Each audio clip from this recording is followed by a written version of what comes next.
It's puck time. Noise in the back. Carmine is somewhere. I'm the Prez. Andrew McInnis with us. Carmine Bianco with us. Ignore me, people, and I mean literally ignore me. I'm asking everybody to not play my hockey plays. I'm in a slump. I have not been able to figure out round one in any shape or form. I'm so happy this Tampa Bay series and this Pittsburgh series is over. Let's start with Tampa Bay, boys, before we get into the three games tonight. Shocking. I am absolutely shocked. I mean, in all seriousness, given that game four was on the road, they were going to come home to win, to make it a 3-2 series. I really, truly expected Tampa Bay to give us their best. I thought they would hold Columbus down. I don't know what to make of this Columbus team right now. I mean, I sit there and I think, can they beat the Leafs? Can they beat Boston? I am baffled, but I've been baffled the whole time. I mean, San Jose hasn't shown up in three games. Yeah, I'll listen. What? Talk. Go. First of all, apologies on the noise, but I had to. I'm a fill-in today. I wasn't supposed to be on today on the show, but so I had to kind of stop at a coffee shop. But anyways, Columbus played outside of their skin. It's not for lack of effort by Tampa Bay. Tampa Bay had a very good series, but Columbus just played a very good series. They did what they needed to do. Torts had a game plan. It worked to a T, and they matched up well. Now, whether moving forward it's the same thing when they play either the Bruins or the Leafs, we'll have to see.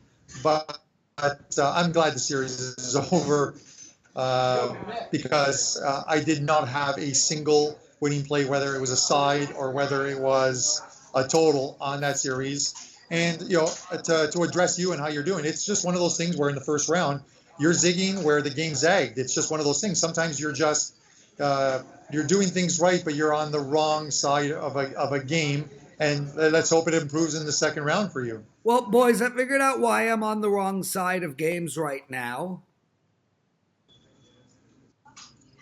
Oh, there they are. I see. Boston's playing the Leafs. Carm, you're bald. I must say, most serial killers do have that type of black rimmed glasses. So I may not come over for poker for the next few tournaments. Andrew McInnis, CFL is starting soon. Canadian football.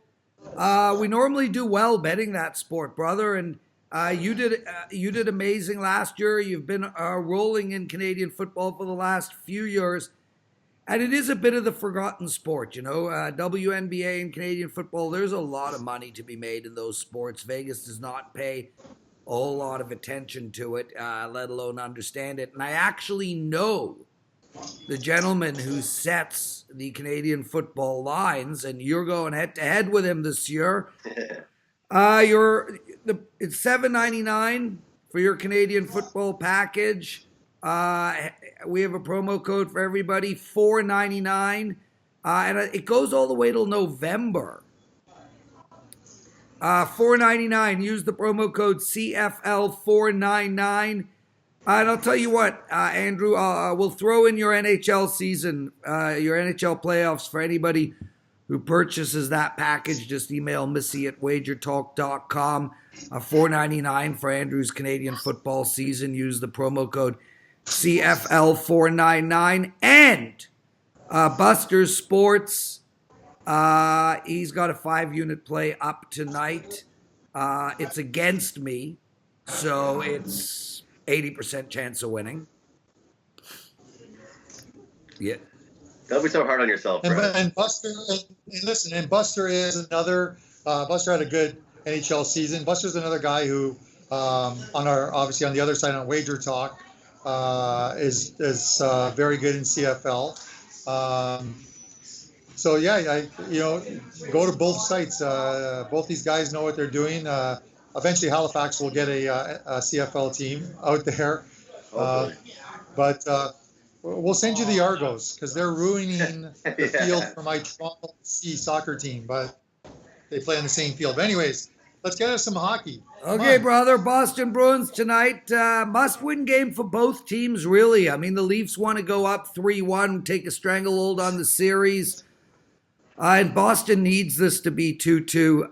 It's a tale of two tapes here. You've got, when the Leafs dictate and get their speed going, they win. And when Boston dictates and really slows the game down, they win.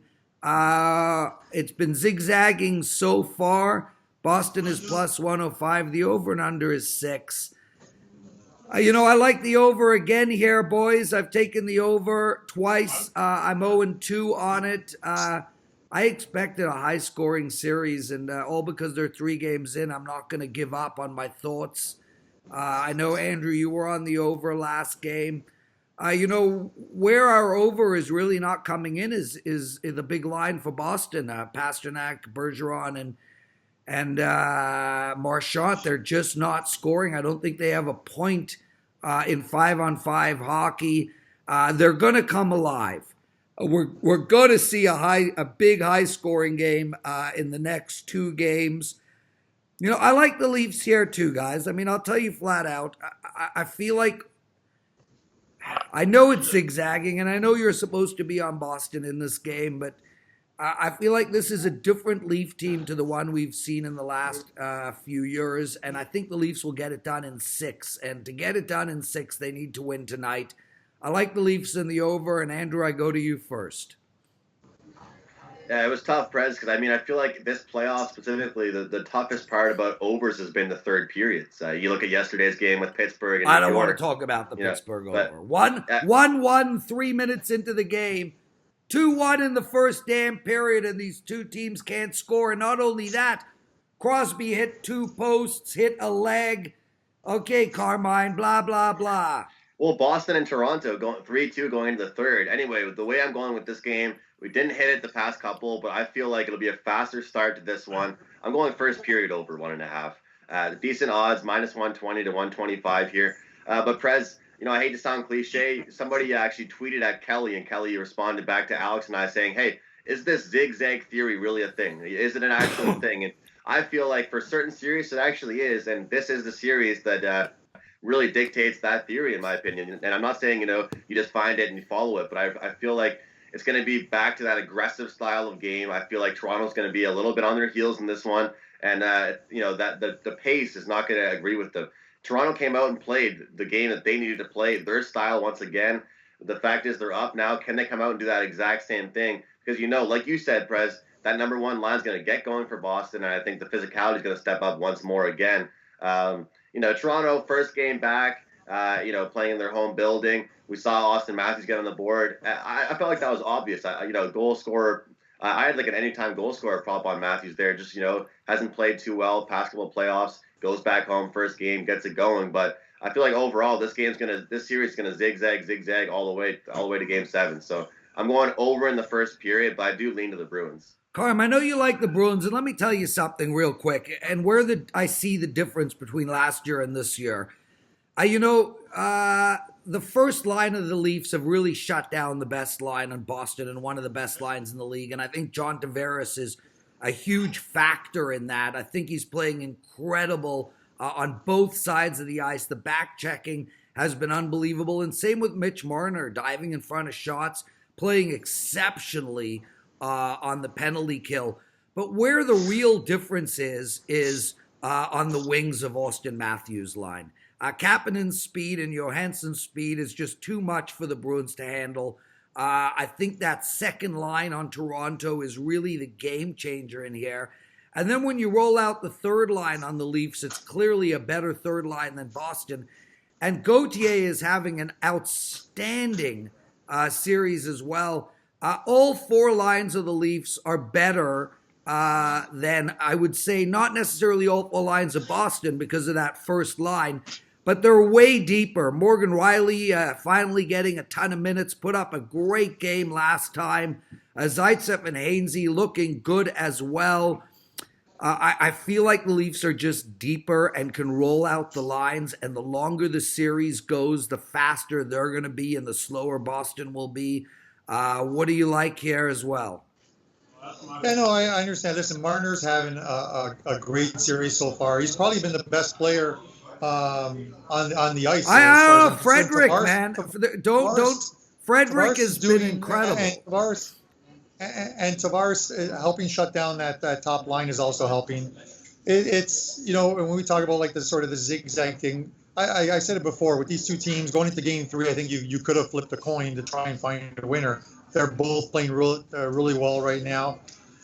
Games 1 and 2 sort of mimicked each other in Boston with, Leafs winning the first, Boston dominating the second. You've got to have the lead in the series. Say what you want to say, even though the Bruins scored first in game 1 and the Leafs sort of took over, you've got to have the lead in this series, and you see it in the third.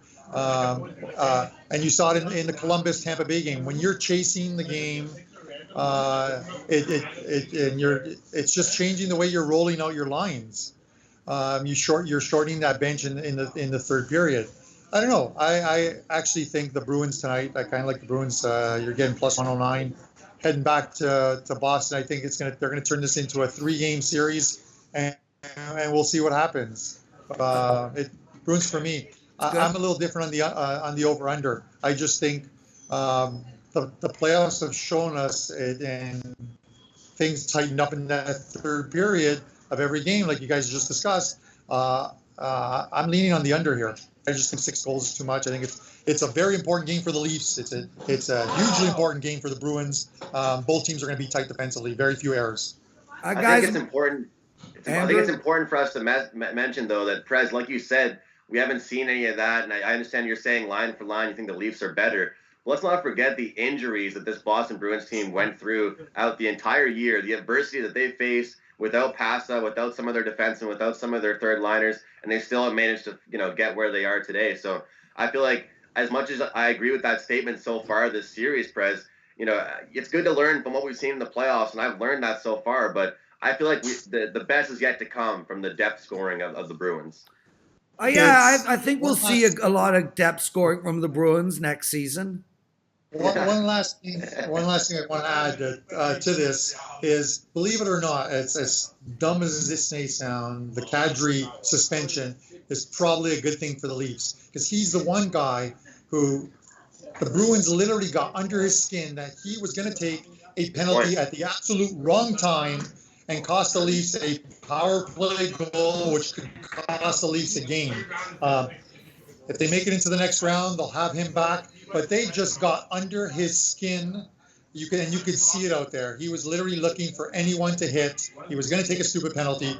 Him sitting in the press box for a few games is probably going to do him and the Leafs. I agree. And like I said to you privately, it means Tyler Ennis gets in. And I know Tyler Ennis is no great hockey player, but he matches up well against Boston because, frankly, he's twice as fast as Kadri.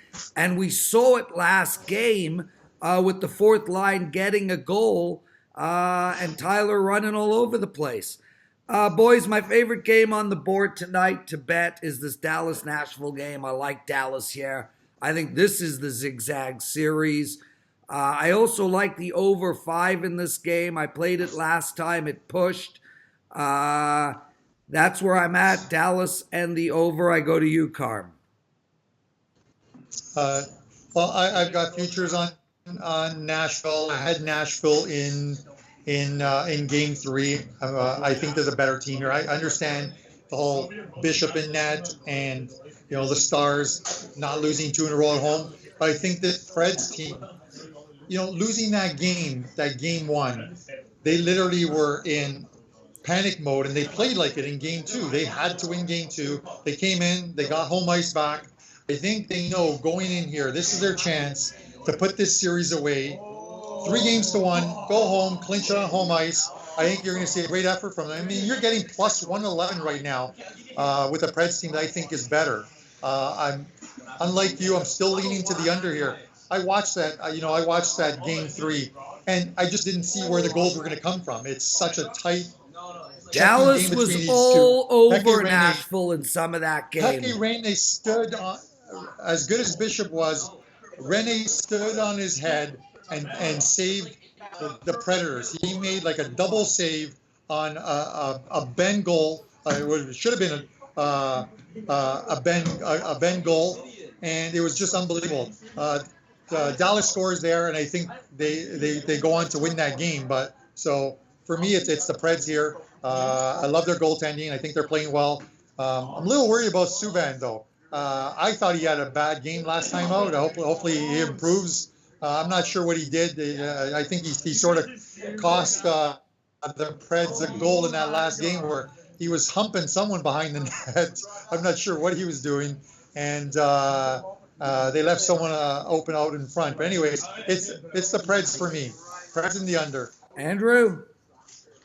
I have a futures bet on them Preds to win the series minus 1.5 games. I just feel like the Preds are overall a better team. I feel like as much as people like to say, Toronto fan, Prez, that Montreal is carried by Carey Price, I feel like Ben Bishop has kind of been that guy for the Stars, and it's not mentioned enough. You know, everyone knows how good he is, but I don't think people talk about it enough, how much he keeps them in games.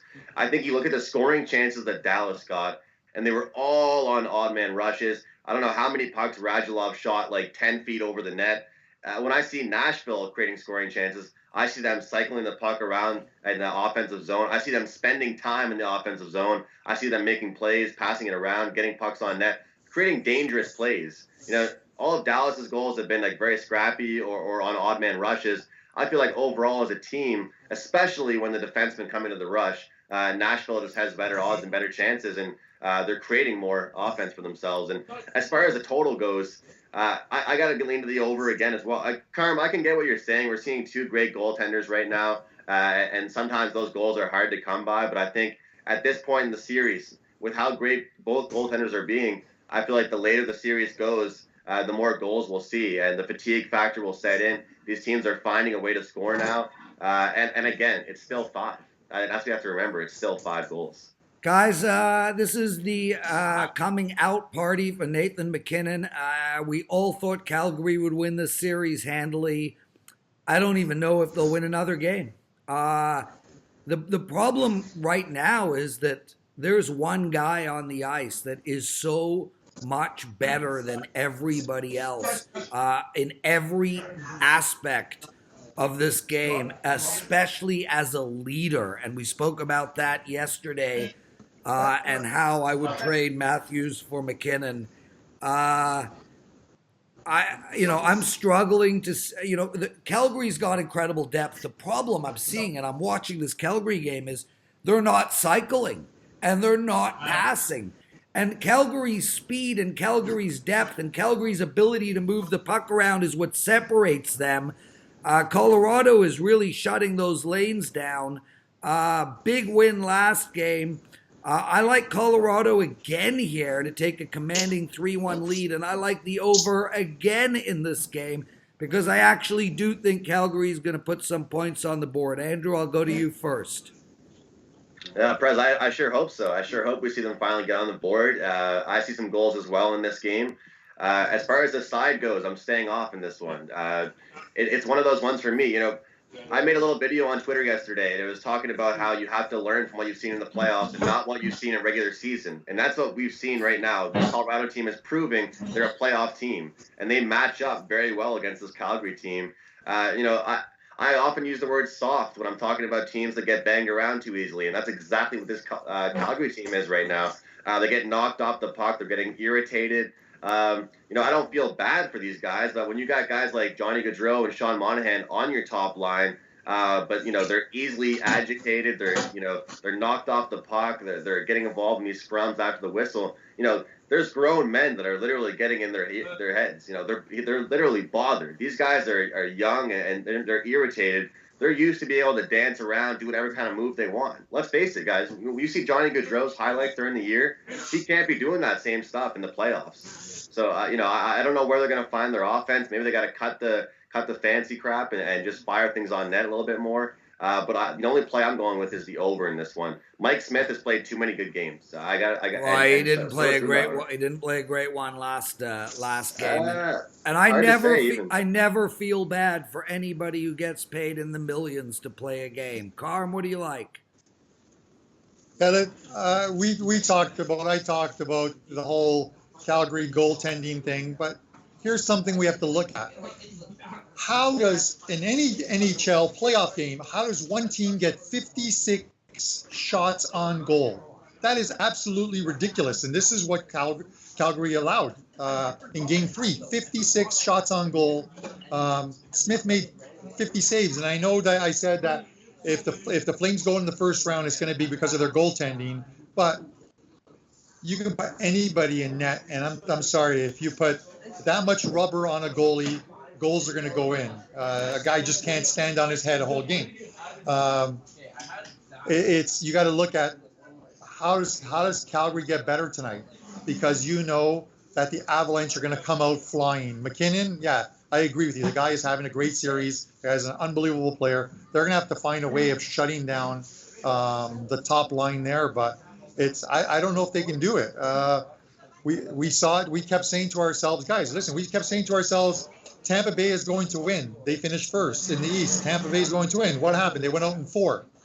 Is it a stretch to say that Calgary could go out in 5 or could go out in 6? No, it's not. I'm on the Avalanche tonight. I'm taking the Avalanche here. You're only laying $1.05 here. I'm going to take the Avalanche because I don't think Calgary right now can make the corrections this quickly to stop what the Avalanche are doing right now. A big game in Champions League today, Manchester City, Tottenham. I like Manchester City -1.5, and I want to tell you why, Carm. I logged into the back end of Wager Talk, and I looked to see what is the best soccer handicapper on the planet playing, and he has a 5-unit play. It goes at 3 p.m., so for anyone who gets to watch this show beforehand, I like Manchester City -1.5 because Carm told me to like it. There's a $30 free play to anybody who watches this before 3 p.m. Eastern. Carm, what's up? Why we like Manchester City here? I know where you live, but anyways, listen, City are one of the favorites. City are one of the favorites to win this. I'm actually surprised, before we get into this real quickly, that you didn't point out that I didn't want to go there. I were eliminated. So sad. Here's the thing. No, but here's the thing. You got to listen for a second. Here's the thing: is I'm actually not bothered by it. Believe it or not, maybe in years past I would be. I understand in sports, this stuff happens. Your team either wins, your team loses. You can't live and die and especially if you're a handicapper, you can't be affected or you can't be biased to one team or another. Anyways, getting to City, absolutely great team at home. A little unfortunate in leg 1 to not have won that game, and they actually lost. Sergio Aguero missing a penalty early. I think if he had scored that penalty, it would have changed the whole complexity of that game. But going home, they're phenomenal at home. Tottenham have had some terrible road form of late, literally picking up 1 point of a possible 15 in league play in EPL. City are just a fantastic team, completely healthy. I think they score early, and literally they need to win at least 2-0 to advance here. 1-0 would send this game into extra time here. I literally think City put up 3 or 4 today. I expected this line when it came out to be a little higher than it was, which is why I've got it up as a big play today on Wager Talk. And I do have, it's not up on the site, but I'm coming right back tomorrow with a Europa League 5% play that I absolutely love. But we'll get that. And it's not on there, so this way you can't log in and give it out to everyone for free. But listen, I absolutely love it. And I love the fact that I think I'm on the opposite end of your NHL plays tonight. So this is great. We're done. I got to go. It's my kid's 18th birthday. What is more shocking? I'm a month from 50. I now have glasses, and I have an 18-year-old daughter. You understand that you lose your vision when you play with yourself. I think that's what the saying goes. That's why they tell you not to. Well, brother, it took me to 50. So basically, the moral of the story is I haven't been Prez, playing with myself Prez, enough. Are you a cool dad? You letting her throw a party, or what's the plan there? Going to a trip? Come on, Andrew. What the hell do you think, dude? My kid and I are doing gummies tonight. I'll speak to you later, boys. I gotta go. You really should get your kid a car. Honestly. It's been sitting in the driveway for a stinking year. Your other kid. Yeah, my other kid is going to be driving before my 18-year-old. Anyway, we're out. Later, everyone. Make sure to head over to Sports Memo. Use the promo code CFL499. Andrew McInnis' entire Canadian football season and playoffs for $499. Email Missy at wagertalk.com and she'll throw in his NHL. Carm, thanks for covering Alex today. He had a rough night, didn't sleep much, but he did send in that he likes Dallas. Andrew, be well, brother, and we'll figure out tomorrow later, but I will not be doing Friday, so Alex will be hosting with you, Andrew. Friday is Passover. I'm hosting, and I got way too much to do. I'll speak to you guys later. Prez, out. Good luck, boys. You guys.